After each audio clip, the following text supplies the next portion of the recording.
wondering, why is anger so appealing? Why do liberals go read Daily Kos? Or why is Jonathan Chait one of my favorite columnists? Why do, on the right, why, Limbaugh, Levine, Fox News, it seems, when you listen to them, it seems that they are giving the audience reasons for anger. Like, that's what the audience is seeking.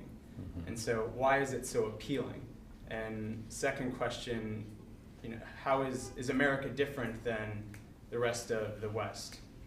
Is anger more uniquely an American value now compared to around the world? Those are good questions. Thank you, Tom. Why is getting angry appealing?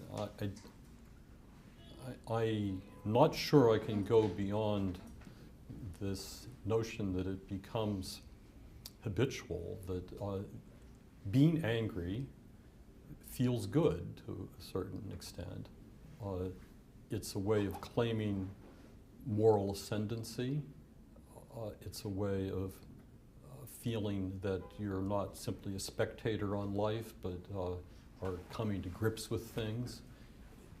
In a society in which we're all threatened by a degree of anonymity and meaninglessness, anger gives you a way to hitch on to things and feel like you matter. I don't think any of that's a mystery. If you're at all engaged with the world of public letters these days, you're dealing with anger. You have to be. I don't regard myself as exempt from this. I do a lot of writing. Much of my writing provokes angry responses. My wife observes that I kind of enjoy that, and it's true.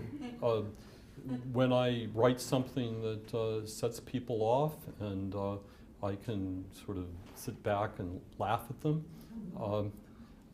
I'm feeling something I'm not especially proud of feeling. Do you think you're expressing this new anger when you do that?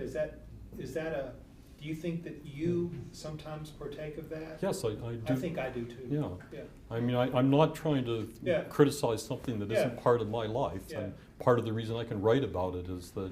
So when you just really want to stick it to the person that you're writing about, right. Or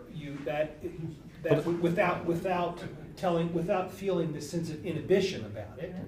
That's an example. Right, but I know my most successful writing is when I do feel the inhibition and pull back and say, what would a rational person do with this? But I'm not rational, but let me just imagine, what would a rational person do? I'm going to imitate the rational person. That's right. And imitating the rational person is a pretty good anger control technique. Yeah. Your other question of how much of this is uniquely American and how much of it is something endemic to Western culture, I'm not sure. I don't have a strong cross-cultural basis for this.